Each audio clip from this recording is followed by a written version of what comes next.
Hello everyone, welcome to the channel. I hope आप लोगों ने प्रीवियस वीडियो देख लिया होगा। प्रीवियस वीडियो हमारा था general review of components of electrical system. मतलब हमने कुछ इलेक्ट्रिकल सिस्टम के कंपोनेंट का जनरल रिव्यू किया था। तो वो टॉपिक अगर वो वीडियो नहीं देखा है तो प्लीज जाके वीडियो देख लीजिएगा। मैं उसकी लिंक आपको ऊपर यहाँ आई बटन में प्रोवाइड करवा दूंगा। आज का जो हमारा टॉपिक है वो है टॉपिक नंबर 2, ट्रांसफार्मर। तो ट्रांसफार्मर क्या है ये सब आप सभी को पता है कि ट्रांसफार्मर एक ऐसा डिवाइस है जो कि पावर को ट्रांसफर करता है from one level to another voltage level without changing its frequency. Okay, so आज का लेक्चर हमारा पूरा ट्रांसफार्मर पे रहेगा। उसके सिलेक्शन हम लोग किस तरीके से करते हैं, है ना, कौन सी केसेस हैं जहां पे हम लोग ट्रांसफार्मर को अलग अलग चीजें देख के, अलग अलग पार्ट देख के उसको डिपेंड करता है, ठीक है, उसको हम लोग सिलेक्शन करते हैं। तो आज हमारा लेक्चर उसी पे बेस रहेगा। सो वीडियो स्टार्ट करने से पहले अगर आप इस चैनल पे नए हैं तो इसे सब्सक्राइब जरूर कर देना और साथ साथ में बेल आइकन पे भी प्रेस कर देना। ओके, तो आइए वीडियो स्टार्ट करते हैं।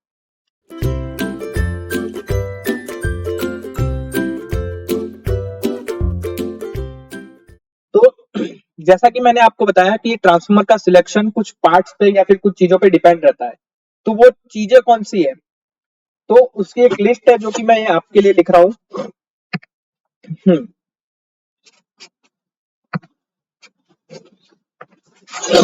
तो बेसिकली ट्रांसफार्मर जो होता है वो हमारा 13 चीजों पे 13 चीजों पे डिपेंड रहता है जिसका सिलेक्शन। तो पहला है उसमें नाम पावर रेटिंग का।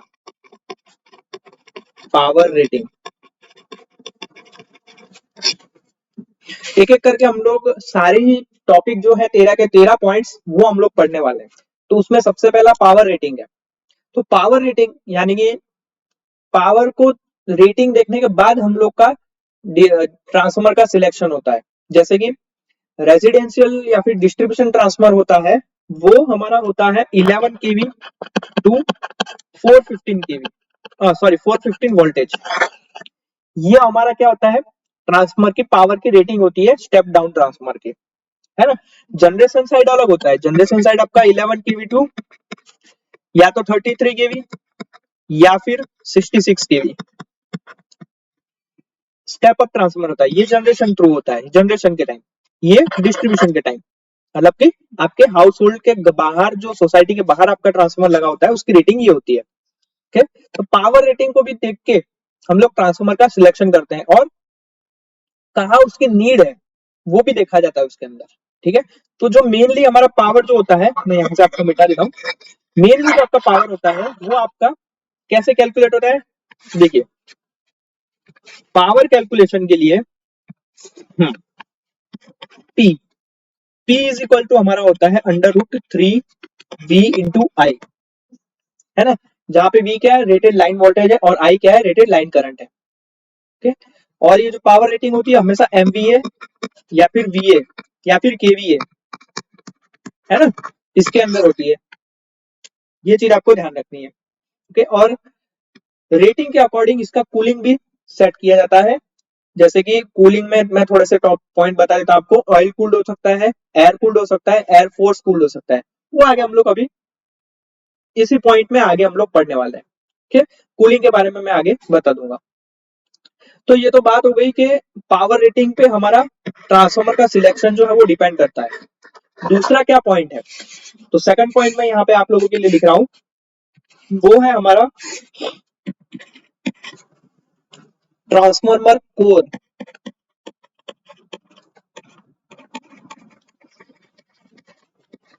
ट्रांसफार्मर कोर, है ना। ट्रांसफार्मर कोर क्या है आप सभी को पता है। एज एन इलेक्ट्रिकल इंजीनियर आप जब आपने ट्रांसफार्मर का जब आपने ट्रांसफार्मर पूरा सब्जेक्ट पढ़ा था एज अ सब्जेक्ट, तो आपने उसमें ट्रांसफार्मर कोर के बारे में भी पढ़ा था, है ना। तो सिंपल सा ट्रांसफार्मर के कोर जो होते हैं वो सिंगल फेज कोर या फिर 3 फेज कोर, है ना, वो डिपेंड करता है कि आपका वोल्टेज किस तरीके से आपको डिवाइड करना है। ओके, या फिर कोर अगर आपके लेग्स जो होते हैं कोर के, वो आपके कुछ डिपेंड करते हैं, जैसे कि ई आई है, आपने कोर पढ़े ही होंगे, ई आई कोर पढ़ा होगा आपने, है ना, खाली आई कोर भी पढ़ा होगा, ठीक है, ये सारे कोर्स आपने पढ़े होंगे। सो कोर जो है वो हमारे डिपेंड करते हैं कि मटेरियल किस तरीके का यूज कर रहे हैं आप, ठीक है, वो तो ज्यादा डीप में हो गया, लेकिन यहाँ पे जो आपको ऊपर ऊपर से जो भी आपको देखना है वो मैं आपको बता देता हूँ कि जैसे कि कोर होता है वो उसके अंदर क्या होता है, तीन या फिर दो लेग होते हैं, है ना, कुछ कुछ टाइम पे चार या पांच लेग्स भी हो सकते हैं, ठीक है, और रेक्टेंगुलर कोर जो होता है वो उसके अंदर क्या होता है कि कॉपर की जो लेंथ होती है, कॉपर का जो एरिया होता है वो क्या होता है कंपेयर टू उसके नंबर ऑफ टर्न्स थोड़ा सा ज्यादा होता है, ठीक है, लेकिन सर्कुलर कोर में ऐसा नहीं होता, ठीक है, सर्कुलर कोर में कैसा होता है, जितनी हमारी कॉपर की लेंथ है या फिर कॉपर का एरिया है उतनी ही हमारा क्या है नंबर ऑफ टर्न्स है ना, इसीलिए वो जो लॉसेस है ना, वो लॉसेस कम करने के लिए हम लोग क्या करते हैं, रेक्टेंगुलर कोर की बजाय हम लोग सर्कुलर कोर को प्रिफर करते हैं, तो मैं यहाँ पे लिख सकता हूँ circular core will be preferred,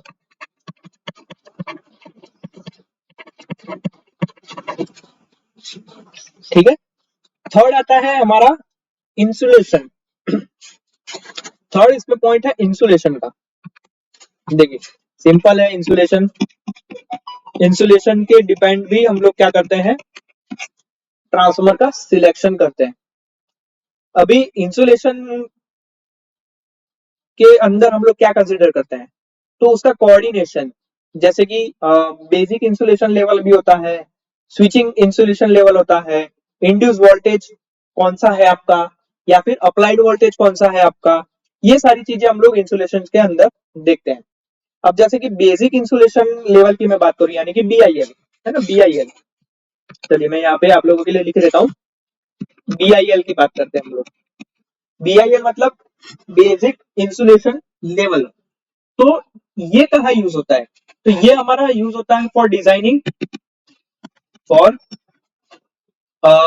designing bushing lead structure,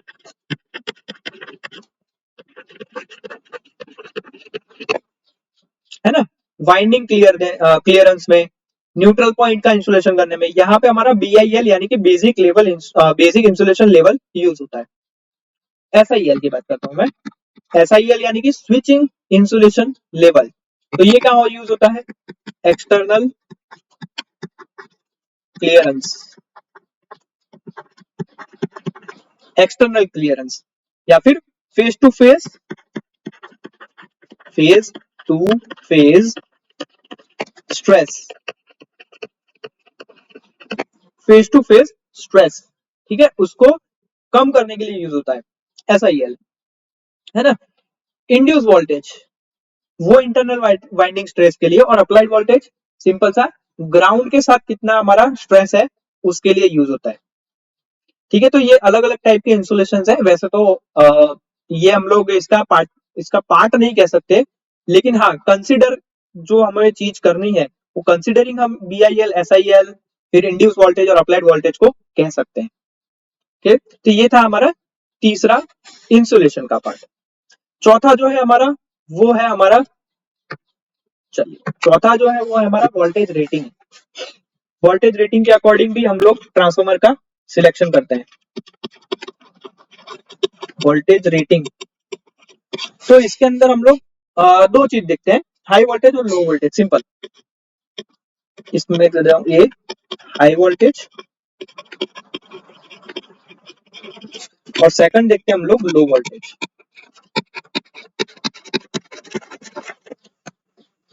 high voltage तो कहां पे यूज होता है, सिंपल सा जहां पे हमें ट्रांसमिशन करना है ना, तो हाई वोल्टेज में, जैसे कि हाई वोल्टेज में अगर मैं बात करूं तो हम लोग किस किस चीज का हम लोग एज ए हाई वोल्टेज हम लोग सिलेक्शन कर सकते हैं, तो जैसे सर्ज अरेस्टर हो गया, फिर इंसुलेटिंग स्ट्रक्चर हो गए सारे, वो सारी चीजें हम लोग हाई वोल्टेज में कंसिडर कर सकते हैं, ठीक, सिंपल है। और लो वोल्टेज की अगर बात करूं तो जहां पे हमें क्या करना है, स्टेप डाउन करना है डिस्ट्रीब्यूशन करना है, वहां पे हम लोग लो वोल्टेज रेटिंग वाले ट्रांसफॉर्मर को सिलेक्ट करते हैं, जहां जैसे कि इन द डिस्ट्रीब्यूशन।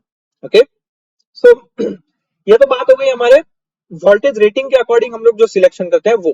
तो वोल्टेज रेटिंग के अकॉर्डिंग दो टाइप, हाई वोल्टेज और लो वोल्टेज। अब हम लोग बात करते हैं फिफ्थ पॉइंट्स की, short circuit impedance. Short circuit SC impedance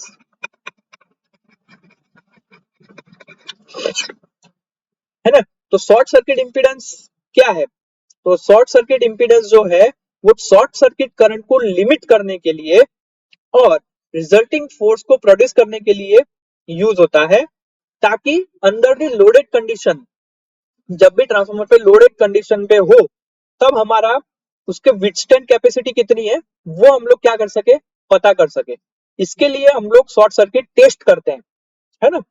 open circuit test भी होता है, शॉर्ट सर्किट टेस्ट भी होता है।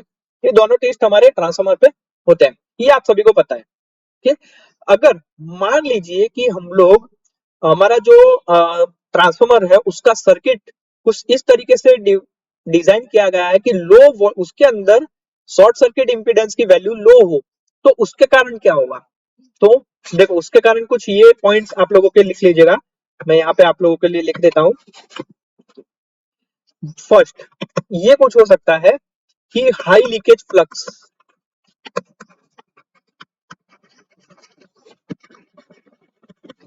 हाई लीकेज फ्लक्स, है ना, जिसके कारण क्या होगा, एडी करंट लॉसेस बढ़ जाएंगे और वाइंडिंग्स और कोर्स के अंदर आप लोगों के लॉसेस बढ़ जाएंगे और एफिशिएंसी कम हो जाएगी।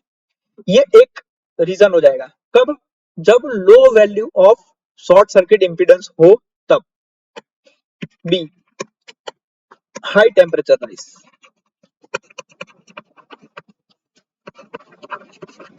High temperature rise. ओके, और तीसरा है high voltage regulation.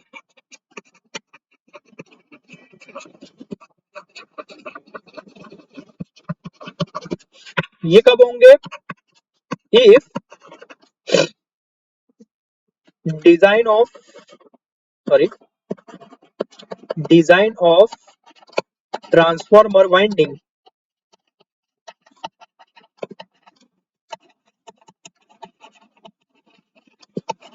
having low value, low value of short circuit impedance।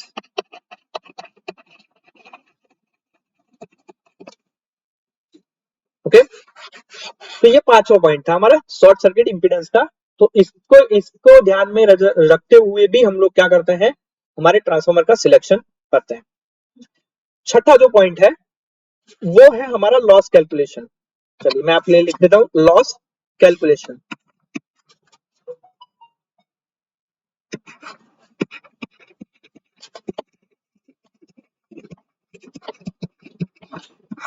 Loss calculation, दो टाइप के हम लोग लॉस को कंसिडर करते हैं, गिनते हैं, है ना।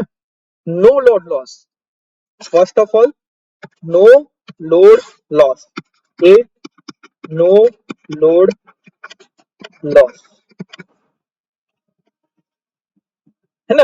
ये हमारा, इसमें दो टाइप के लोड, दो टाइप के लॉसेस को हम लोग क्या करते हैं, कंसिडर करते हैं। First of all hysteresis loss,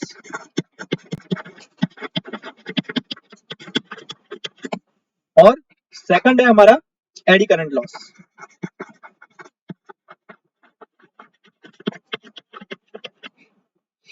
है ना। ये हमारा दोनों ट्रांसफार्मर के कोर के अंदर होता है, ठीक। और बी, नो लोड लॉस, और दूसरा है हमारा फुल लोड या फिर load loss, full load loss या फिर लॉस, फुल लॉस। इसके अंदर दो तरीके हम लोग लॉसेस कंसिडर करते हैं, एक तो रेजिस्टिक या फिर ohmic, ohmic loss, I square R loss जिसे कहा जाता है ना। और एक है एडी करंट लॉस।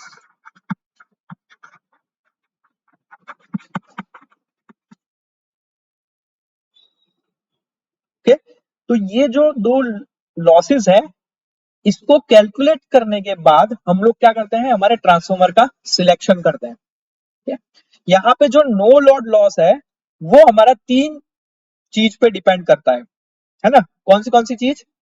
एक तो वोल्टेज लेवल, मैं यहाँ पे नीचे लिख देता हूं आप लोगों के लिए, वोल्टेज लेवल। एक है फ्रीक्वेंसी और एक है कोर मटेरियल। कोर मटेरियल, इन तीन चीज पे हमारा नो लोड लॉसेस क्या करता है, डिपेंड करता है। और यहाँ पे जो लोड लॉस है वो हमारा किस चीज पे डिपेंड करता है, तो current level, current level sorry, और सेकंड वन है कोर मटेरियल।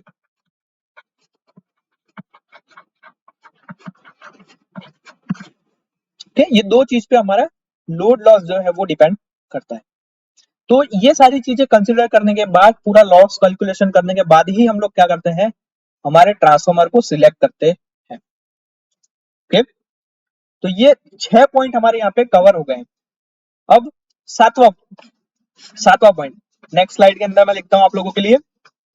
सातवां पॉइंट जो हम लोग कंसिडर करते हैं वो है हमारा टेम्परेचर राइज लिमिट।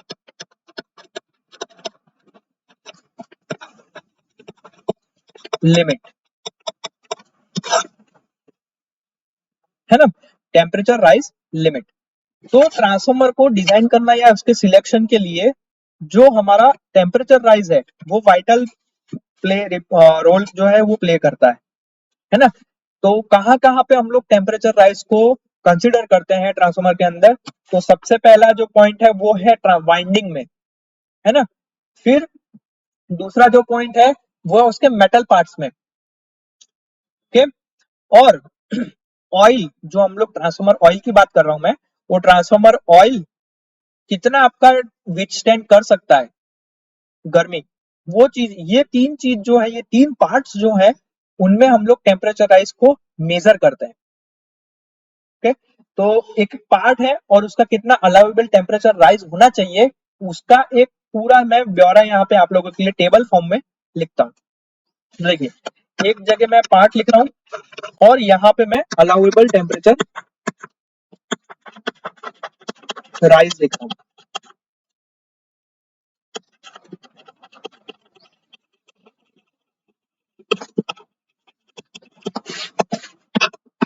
पहला पार्ट मैंने आपको क्या बताया, वाइंडिंग का। तो एवरेज एवरेज अगर हम लोग गिनते हैं अकॉर्डिंग टू इंडियन स्टैंडर्ड, तो 55 टू 65 डिग्री सेंटीग्रेड तक अगर टेम्परेचर राइज होता है वाइंडिंग के अंदर तो कोई दिक्कत नहीं है ना। हॉटस्पॉट, अगर कोई एक पर्टिकुलर, मैं हॉटस्पॉट की बात करूं, हॉटस्पॉट किसे कहा जाता है ये आपको पता ही है ना। तो एक पर्टिकुलर अगर मैं कोई हॉटस्पॉट की बात करता हूं तो उसके अंदर हम लोग 65 टू 80 डिग्री सेंटीग्रेड तक विथस्टैंड कर सकते हैं नॉर्मल वाइंडिंग के अंदर। ठीक, वाइंडिंग के बाद होता है ऑयल। ऑयल का अलाउेबल टेम्परेचर राइज कितना है, वो भी है हमारा 55 टू 65 डिग्री सेंटीग्रेड। ठीक, मैं यहाँ पे आप लोगों के लिए एक लाइन बना देता हूं ताकि आपको पता चले अलग है।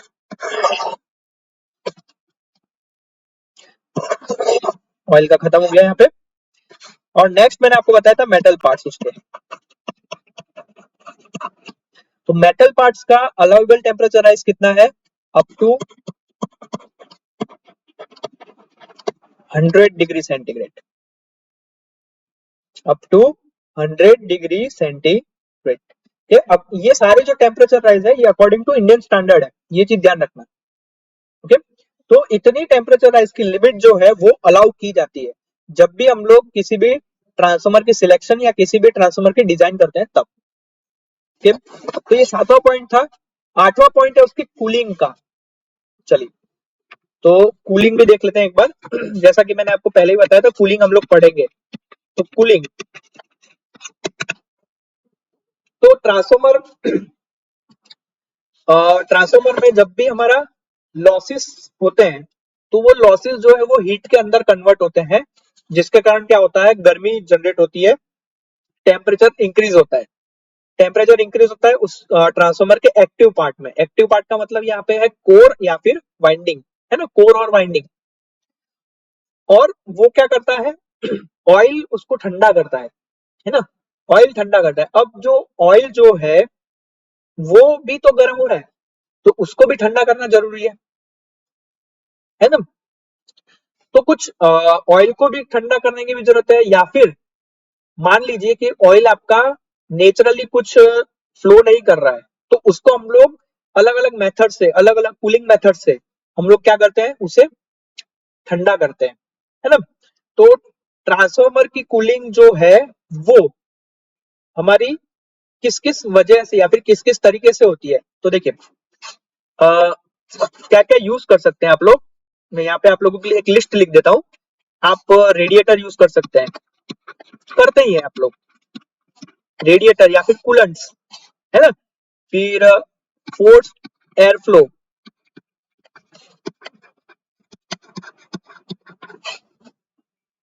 ठीक है। फिर forced oil cooling, oil flow, या फिर पानी से, वाटर।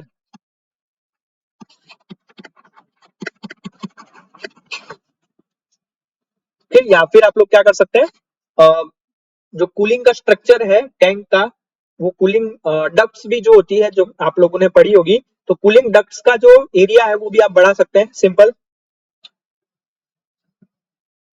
तो ट्रांसफार्मर के कूलिंग के लिए आप लोग इतनी चीजें यूज करते हैं, सिंपल सी। फिर ये चीजें यूज कर रहे हैं। अभी मेथड्स के ऊपर में आया नहीं हूं कि मेथड्स कौन सी अवेलेबल है।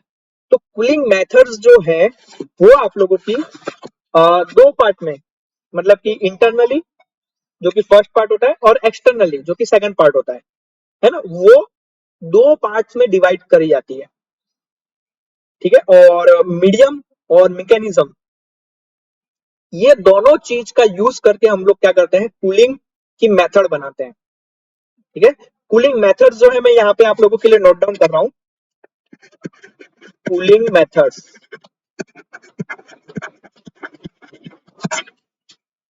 तो फर्स्ट कूलिंग मेथड जो है वो है हमारी ONAN, ONAN यानी कि ऑयल नेचुरल एयर नेचुरल। यहाँ पे ऑयल जो है वो एक तरीके से हम लोग कह सकते हैं कि मैकेनिज्म है, यानी कि वो चीज है जो हम लोग ट्रांसफार्मर के गर्म पार्ट में अंदर भेजेंगे, है ना। तो ऑयल नेचुरल, ऑयल को हम लोग नेचुरली फ्लो करवाएंगे, और हवा भी जो है वो ऑयल को ठंडा करेगी नेचुरली, ठीक है। इसलिए ऑयल नेचुरल एयर नेचुरल। दूसरा आता है हमारा ONAF, oil natural air force. Oil का जो हमारा बहना है, ऑयल जो है हमारा जो फ्लो है उसका वो नेचुरली होगा, लेकिन गर्म ऑयल को ठंडा करने के लिए हम लोग हवा जो देने वाले हैं वो हमारी क्या होगी, फोर्सफुली होगी, फोर्स, ठीक है। थर्ड OFAN, OFAN यानी कि ऑयल फोर्स एयर नेचुरल। अब यहाँ पे हम लोग क्या कर रहे हैं, ऑयल को हम लोग फोर्सफुली फ्लो करवा रहे हैं, लेकिन जो गर्म ऑयल है जो कि अंदर होके आएगा, उस गर्म ऑयल को हम लोग नेचुरल एयर के फ्लो से हम लोग क्या करेंगे, ठंडा करेंगे, है ना। फोर्थ वन है हमारा OFAF, oil force air force. Fifth oil force air force, यानी कि ऑयल को भी हम लोग फोर्सफुली फ्लो करवाएंगे ताकि ट्रांसफार्मर के कोर जो है और अंदर वाले जो पार्ट्स है, इंटरनल पार्ट्स, वो हमारे क्या हो सके, ठंडे हो सके। और वो जो ऑयल, जो गर्म ऑयल है जो बाहर की तरफ आएगा, उसको भी हम लोग फोर्स वाली जो एयर है, ठंडी हवा, उससे ठंडा करेंगे, ठीक है। इसके बाद है पांचवा ODAF, ODAF यानी कि ऑयल डायरेक्टेड एयर फोर्स, ठीक है, oil directed air force. Next है ऑयल डायरेक्टेड वाटर फोर्स, यानी कि ऑयल जो है वो हमारा क्या होगा, डायरेक्टली डायरेक्टली कोर या फिर इंटरनल पार्ट के साथ कनेक्टेड होगा, या फिर हम लोग कह सकते हैं टच में होगा। और वो जो गर्म ऑयल है वो उसको हम लोग वाटर फोर्स से, पानी के फोर्स से ठंडा करेंगे। ठीक है, और लास्ट है OFWF, यानी कि oil forced water forced. Simple, oil को भी हम लोग फोर्स से फ्लो करवाएंगे और साथ साथ में जो गर्म ऑयल है उसको हम लोग वाटर के फोर्स से क्या करेंगे, ठंडा करेंगे। तो ये कुछ कूलिंग, 7 कूलिंग मेथड्स हैं जो कि मैंने यहाँ पे डिस्कस करी। ठीक, तो कूलिंग आपका किस तरीके का है और कितनी जल्दी आपका ट्रांसफॉर्मर कूल हो रहा है, उसके अकॉर्डिंग आप लोग क्या करते हैं, अपने ट्रांसफॉर्मर का सिलेक्शन करते हैं। ठीक है, चलिए, तो ये हो गया हमारा 8वां पॉइंट। 9वां पॉइंट जो है वो है हमारा ओवरलोड कैपेसिटी। ओवरलोड कैपेसिटी,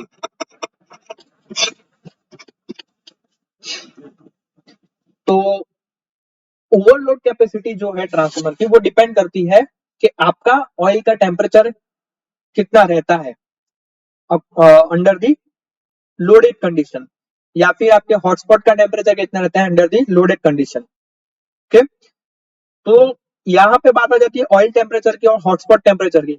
अगर टेम्परेचर आप लोगों का आता है तो वहां पे ये चीज जो है वो इनडायरेक्टली, ओवरलोड कैपेसिटी आपकी इनडायरेक्टली कूलिंग मेथड्स के साथ कनेक्टेड है। जितना बेटर आप लोगों का कूलिंग मेथड होगी, उतनी ही बेटर आप लोगों की उस ट्रांसफॉर्मर की ओवरलोड कैपेसिटी होगी, है ना। यहाँ पे मैक्सिमम जो अलाउेबल हॉटस्पॉट टेम्परेचर है वो कितना है, 120 डिग्री सेंटीग्रेड। तो जितना अच्छा आप लोगों को कूलिंग मेथड, उतनी ज्यादा आप लोगों की ओवरलोड कैपेसिटी। ओके, तो यहाँ पे आप लोगों के लिए मैं कुछ पॉइंट लिख नहीं रहा हूँ, लेकिन इतना लिख सकते हैं हम लोग। चलिए, इतना हम लोग मैं यहाँ पे नोट डाउन कर देता हूँ। Overload capacity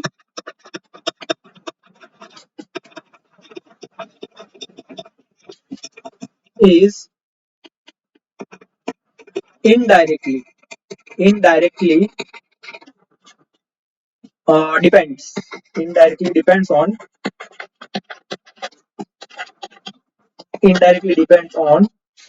cooling methods.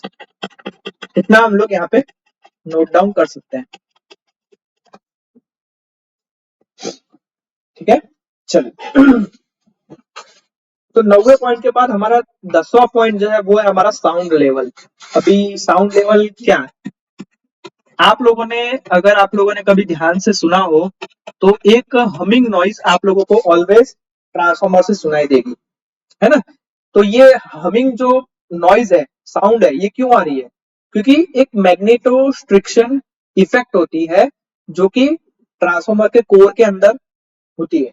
वो क्यों होती है मैग्नेटोस्ट्रिक्शन जो इफेक्ट है वो, क्योंकि मैग्नेटिक फ्लक्स जो है वो चेंज हो रहा है विद द फंडामेंटल फ्रीक्वेंसी, है ना। इसीलिए हमारी एक फ्रीक्वेंसी एक लेवल से लेके नहीं, मैग्नेटिक फ्लक्स एक लेवल से लेके दूसरे लेवल पे चेंज हो रहा है, तो उसके कारण आपकी फंडामेंटल फ्रीक्वेंसी में चेंजेस आ रहे हैं।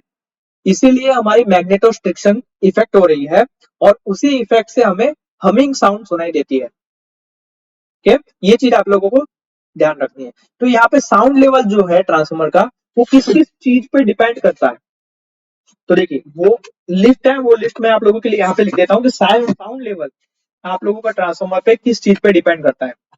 तो सबसे पहला, कोर का मटेरियल, कोर मटेरियल। दूसरा, magnetic, sorry, magnetic flux density in core. तीसरा, कोर का वेट क्या है ना। फिर टैंक डिजाइन, कि किस तरीके से टैंक की डिजाइन करी गई है। और नेक्स्ट, कूलिंग सिस्टम। ओके, तो ये चीज आप लोगों के साउंड लेवल, है ना। ट्रांसफॉर्मर का साउंड लेवल जो है वो ट्रांसफॉर्मर में इन चीजों पे डिपेंड करता है। ठीक है, चलिए, तो साउंड लेवल के बाद आप लोगों का 11वां जो पॉइंट है वो है हमारा टैप चेंजर। चलिए यहाँ पे लिख देते हैं हम लोग टैप चेंजर। तो टैप चेंजर हमारे हम लोग दो पार्ट में इसे डिवाइड करते हैं मेनली। सबसे पहला पार्ट जो है वो होता है हमारा ऑन लोड टैप चेंजर,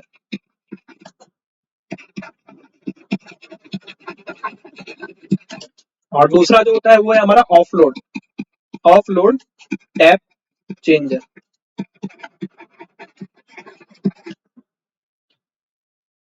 है ना।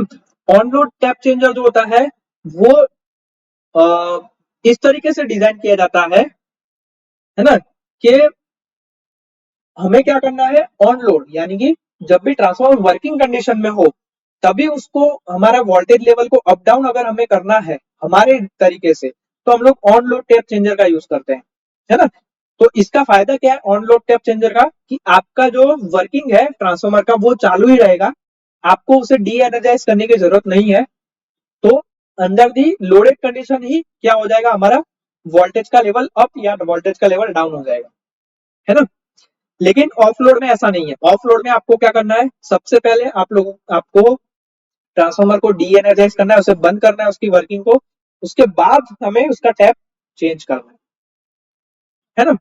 ये जो टैप होते हैं ये हमारे दो टाइप के होते हैं। एक तो रजिस्टिव टाइप होता है जो कि करंट लिमिट रजिस्टर के साथ बना हुआ होता है, और दूसरा होता है रिएक्टिव टाइप जो कि हमारा प्रिवेंटिव ऑटो ट्रांसफॉर्मर टाइप का होता है। तो टैप चेंजर हमारे दो टाइप के हमने बताए, ऑन लोड और ऑफ लोड। दोनों का वर्किंग का कैसे होता है वो बता दिया मैंने आपको, डिस्कस कर दिया। और ये जो टैप चेंजर है ये किस तरीके से बिल्ड किए जाते हैं वो भी मैंने आपको बता दिया। दो टाइप के होते हैं, रजिस्टिव टाइप और रिएक्टिव टाइप। रजिस्टिव टाइप होते हैं वो करंट लिमिटिंग रेजिस्टेंस के साथ आते हैं, और रिएक्टिव टाइप होते हैं वो प्रिवेंटिव ऑटो ट्रांसफॉर्मर के साथ आते हैं। ओके। और नेक्स्ट जो 12वां पॉइंट है वो है हमारा साइज साइज ऑफ ट्रांसफॉर्मर।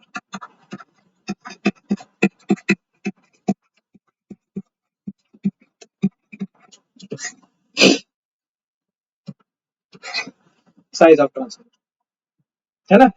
तो जैसे जैसे आप लोगों का आउटपुट बढ़ेगा वैसे वैसे आपका ट्रांसफॉर्मर की साइज भी बढ़ती जाएगी। तो हम लोग ये कह सकते हैं साइज जो है वो डायरेक्टली प्रोपोर्शनल है वोल्टेज लेवल से, आउटपुट वोल्टेज लेवल से, सॉरी।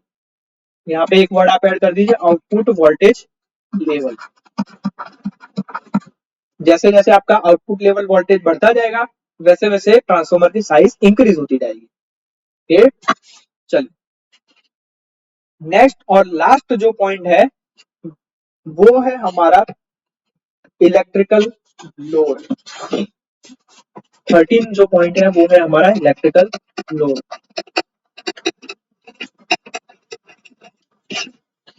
इलेक्ट्रिकल लोड, तो इलेक्ट्रिकल लोड को देखने के बाद हम लोग किस तरीके से ट्रांसफॉर्मर को चूज करते हैं, तो उसके लिए अलग अलग कैटेगरीज है इलेक्ट्रिकल लोड की क्लासिफिकेशन और उसके टाइप की। एक कैटेगरी है जो कि हम लोग यहाँ पे नोट डाउन करेंगे, है ना। नोट डाउन, तो आप लोग नोट डाउन करना कि क्या है उसकी। मैं आप लोगों के यहाँ पे नोट डाउन करवा देता हूँ। Load can be classified into various categories according to various factors, जो कि मैं आप लोगों को यहाँ पे नोट डाउन करवाने वाला हूँ।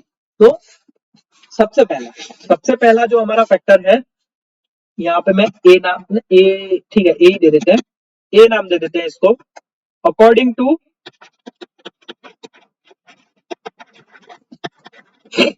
Load nature 1।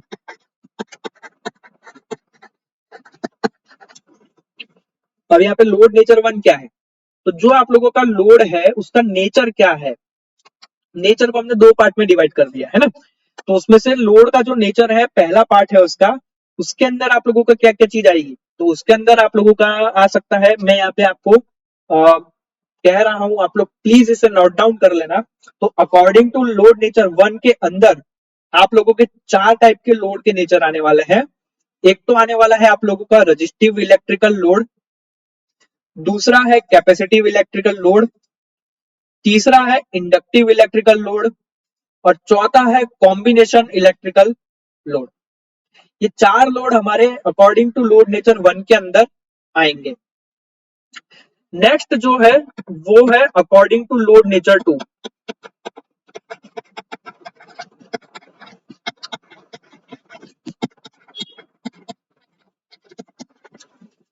तो इसके अंदर 2 टाइप के लोड आएंगे। एक तो आएगा लीनियर इलेक्ट्रिकल लोड और दूसरा आएगा non linear electrical load. Okay, third third category C, according to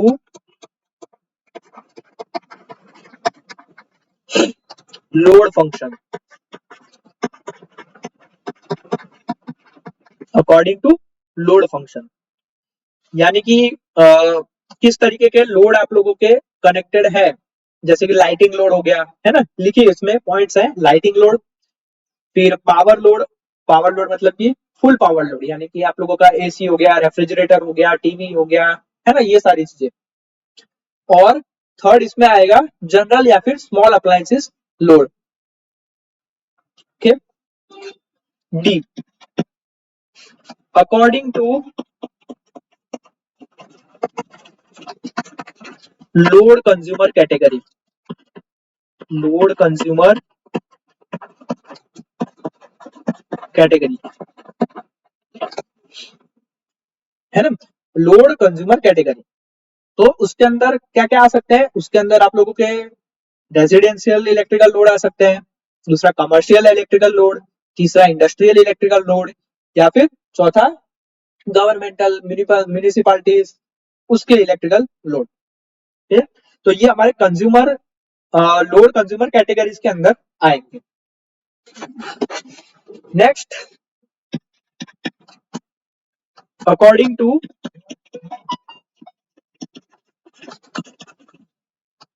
load ground load to load grouping, according to load grouping. Load grouping का मतलब क्या है, इसके अंदर 2 पॉइंट आएंगे। एक तो इंडिविजुअल लोड यानी कि सिंगल लोड जिसे हम लोग कहते हैं, और दूसरा एरिया का लोड, टोटल एरिया के अंदर कितना लोड है वो। तो ये 2 चीज आप लोगों की लोड ग्रुपिंग के अंदर आएगी। नेक्स्ट है F, according to load planning,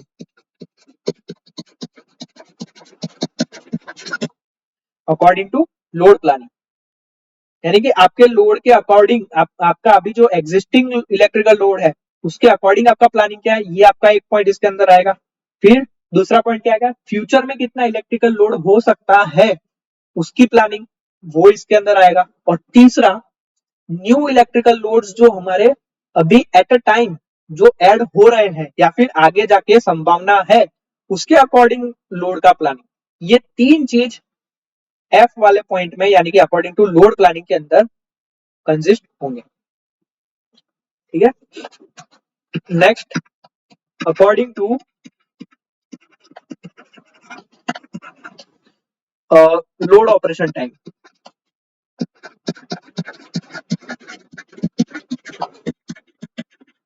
यानी कि आपका जो लोड है वो कितने टाइम तक आपका अवेलेबल है उसके अकॉर्डिंग उसका ऑपरेशन टाइम कितना है उसके अकॉर्डिंग हम लोग इलेक्ट्रिकल लोड को क्लासिफाई करते हैं। जैसे कि इसके अंदर कितने पॉइंट्स आएंगे, तो लिखिए, सबसे पहला पॉइंट कंटिन्यूअस इलेक्ट्रिकल लोड जो कि कंटिन्यूअसली ही हमारे ऑपरेशन में है। Second, non continuous electrical load. Next है ड्यूटी और इंटरमिटेंट इलेक्ट्रिकल लोड। नेक्स्ट है ड्यूटी पीरियोडिक इलेक्ट्रिकल लोड। उसके बाद है duty short time electrical load और ड्यूटी वेरिंग इलेक्ट्रिकल लोड। इतने जो पॉइंट्स हैं वो according to load operation time के अंदर आएंगे। नेक्स्ट है according to load importance, according to load importance कि कौन सा लोड हमारे लिए ज्यादा इंपॉर्टेंट है, पहले उसके अकॉर्डिंग भी हम लोग इलेक्ट्रिकल लोड को डिवाइड करते हैं, क्लासिफाई करते हैं कैटेगरी में। ठीक है, तो इसके अंदर जैसे कि वाइटल इलेक्ट्रिकल लोड्स हैं, लाइफ सेफ्टी वाले, वो उसको हम लोग सबसे पहले इंपॉर्टेंस देंगे। फिर इमरजेंसी वाले, सेकंड है इमरजेंसी, यानी कि एसेंशियल इलेक्ट्रिकल लोड जिसे कहते हैं हम लोग, वो आएंगे। ठीक है, और थर्ड आएगा हमारा नॉन एसेंशियल। तो 3 point according to load importance के अंदर आएंगे। नेक्स्ट है according to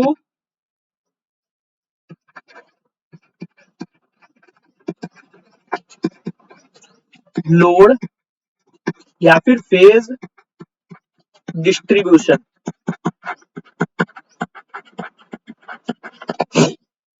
according to load या फिर फेज डिस्ट्रीब्यूशन, तो इसके अंदर कितने पॉइंट आएंगे? तो इसके अंदर आएंगे हमारे balance electrical load, non balance electrical load, neutral load और लाइन टू न्यूट्रल लोड। इसके अंदर हमारे 4 पॉइंट आएंगे।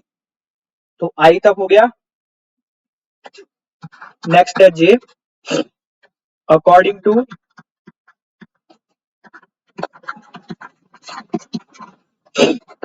नंबर ऑफ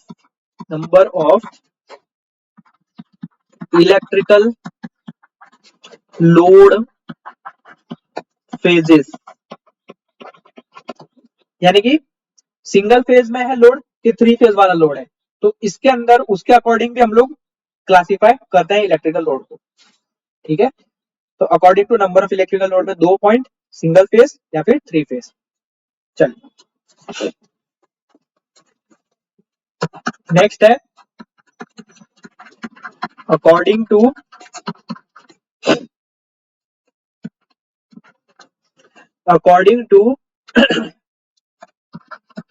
एक्चुअल इलेक्ट्रिकल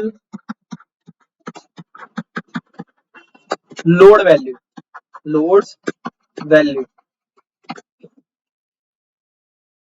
है ना, यानी कि इसके अंदर क्या क्या आएंगे? तो इसके अंदर आएंगे name plate load, full load, percentage of full load, या फिर ओपन सर्किट, या फिर कह सकते हैं ओपन सर्किट को हम लोग कह सकते हैं नो लोड। ठीक है, तो उसके अकॉर्डिंग भी इलेक्ट्रिकल लोड को हम लोग कैटेगराइज करते हैं।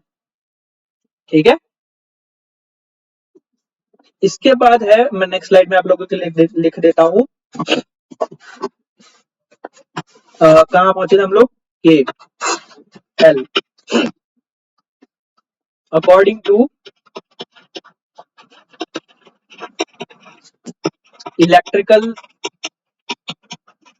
लोड्स लिमिट, है ना, लोड की लिमिट के अकॉर्डिंग भी हम लोग वोल्टेज, हम लोग क्या करते हैं, इलेक्ट्रिकल लोड को कैटेगराइज करते हैं। तो इसके अंदर कितने पॉइंट आएंगे? इसके अंदर 3 पॉइंट आएंगे।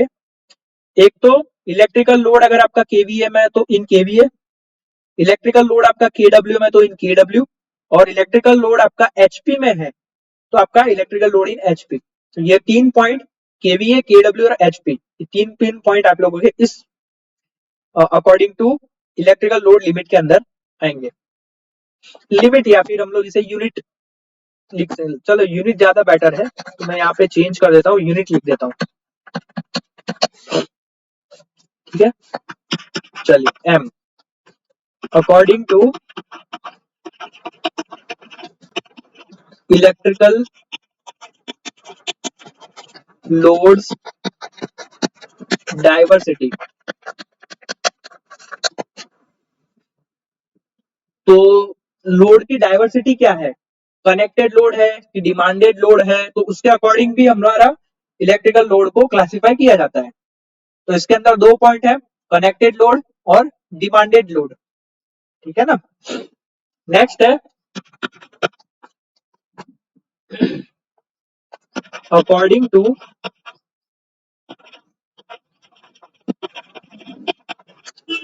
यूनिटी इलेक्ट्रिकल लोड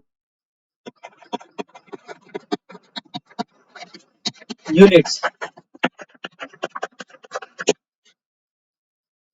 तो इसके अंदर जो है वो 3 पार्ट में डिवाइड होंगे। एक तो सबसे पहला unity electrical loading VA/M2, second है VA/FT2 और थर्ड है VA/लीनियर फुट। ठीक है, ये तीन चीज हमारी यूनिटी इलेक्ट्रिकल लोड यूनिट के अंदर क्या आएंगे, कंसिस्ट होंगे। वो है according to electrical load operation coincidence. तो इसके अंदर आप लोगों के दो पॉइंट्स आएंगे, एक तो आएगा नॉन कोइंसिडेंस इलेक्ट्रिकल लोड और दूसरा आएगा कोइंसिडेंस इलेक्ट्रिकल लोड। सिंपल, ज्यादा कुछ इसके अंदर है नहीं। नेक्स्ट है according to electrical load usage method. तो इसके अंदर दो पॉइंट्स आएंगे, एक तो फिक्स्ड इन प्लेस लोड और दूसरा है पोर्टेबल लोड्स। ठीक है, और लास्ट है इसका according to method of load reduction या फिर कंट्रोल। तो इस ये पॉइंट में हमारे तीन पॉइंट आएंगे, डीम्ड इलेक्ट्रिकल लोड, दूसरा है शेड इलेक्ट्रिकल लोड और तीसरा है शिफ्टेड इलेक्ट्रिकल लोड। ठीक है, तो ये हमारे कुछ 17 पॉइंट्स हैं, है ना। ये 17 पॉइंट्स हमारे कहाँ पे आएंगे, हम लोग जब हमारा इलेक्ट्रिकल लोड को कैटेगराइज करेंगे तो उसमें ये 17 पॉइंट्स आएंगे। ठीक, तो हमने टोटल यहाँ पे जो हमारा आज का टॉपिक था ट्रांसफार्मर, उसका सिलेक्शन, उसमें हमने 13 पॉइंट्स टोटल कवर किए, है ना। वो 13 पॉइंट्स मैं आप लोगों के लिए यहाँ पे वापस से रिवाइज कर देते हैं।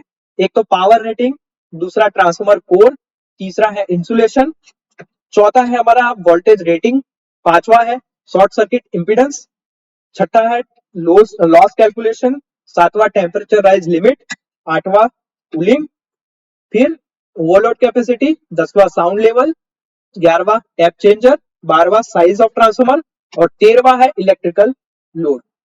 13 वाले में इलेक्ट्रिकल लोड में हमने कैटेगरीज भी देख ली, जिसमें हमने टोटल 17 कैटेगरीज देखी, जिसके अकॉर्डिंग हमारा इलेक्ट्रिकल लोड क्लासिफाई किया जाता है। ठीक, तो ये जो हमारा आज का लेक्चर है, हम लोग फिलहाल इतना ही रखते हैं।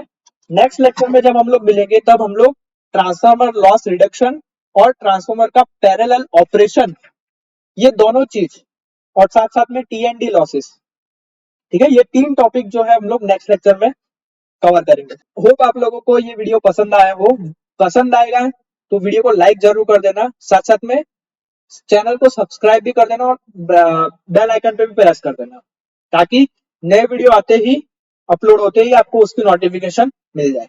मिलते हैं हम लोग नेक्स्ट लेक्चर में, तब तक के लिए जय हिंद।